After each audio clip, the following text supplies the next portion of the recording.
Big question, will we have shutdowns? It's a question everybody asks me. Nobody can answer that question today. People can have opinions, but it is purely up to us because it is a question of future actions. It will be determined by us, by what we do over the coming weeks. I do not believe that we are destined to have a shutdown. There is no destiny here. Destiny is what we make it. The future is what we make it. It is totally in our control, and a shutdown is totally avoidable. Totally. I believe New Yorkers can slow the spread and that hospitals can manage the increase. Those are the two variables. Can you slow the spread, and can the hospitals manage the increase? On the hospitals, we've spent a lot of time working with the hospitals, their capacity, their communication, their ability to deal with the surge. And we've spoken with many of them. They have now shifted to crisis management. We have added capacity, especially in downstate New York. And we have about 31,000 available hospital beds now in downstate New York, which is after our Department of Health mandate saying add an additional 25% capacity. Northwell, which is the largest hospital system, and Greater New York will back up, quote unquote, the independent systems plus New York City Health and Hospitals Corporation. We went through this in the spring, right? So look at the game tape and be honest about what you saw in the game tape. And what you see in this game tape from the spring is you see the same breaks in the wall in the same places. So fortify the wall where it broke before. You have two types of hospitals. You have hospital systems. You okay? You have hospital systems where you have 10, 11, 30 hospitals in a system, and they have to work better amongst themselves, but they have other facilities in their system. Their question is, challenges coordination, making sure they're coordinated amongst each other and they're not operating as separate independent countries. But they have backup inherent in that they're a system. You have some systems that do not coordinate as well. That's H&H, in my opinion. That's where Elmhurst Hospital happened. That was the most dramatic problem we had in the spring. The other hospitals are coordinating with health and hospitals to back them up if there's a problem. What does that mean, back them up?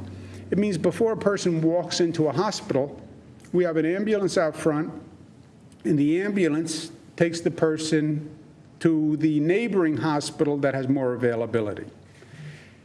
This is a phenomenal management coordination issue because the world doesn't work that way for hospitals, but it has to work that way. And Greater New York Hospital Association, which is the representative of all of the hospitals, is going to work to back up H&H and the independent hospitals that don't have a system to rely on. So Jamaica Hospital, Flushing Hospital, One Brooklyn that has fewer facilities. They will be backed up by the larger systems. So if they have a problem, the larger systems will help them with capacity. H&H has an issue. Like last time, the other systems will step in.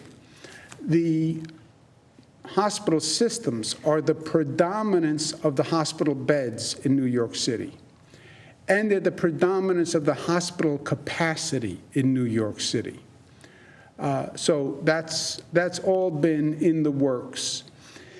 We spoke to Erie county hospitals, Monroe, Haney's, which is the organization that represents the upstate hospitals, they are doing a very good job for the increased capacity, and they're coordinating, and they feel good. The Department of Health regulation added 25% additional capacity and said if they had a capacity issue, they would have to cancel elective surgeries. Now, remember, the Department of Health law says, executive order is a law, says if a hospital believes, given the numbers, the rate of increase, they could hit 85% of their maximum capacity in 3 weeks, they must notify the state. It's a little confusing. They're looking at a rate of increase. Hospitalization is going up X% a day. They're predicting post-Christmas, X may go to X+1 per day. Factor that out for 3 weeks. If you think in 3 weeks, hospital, you may be at 85% of maximum capacity, you have to tell us today. Why? 3 weeks, so you have a 3-week buffer.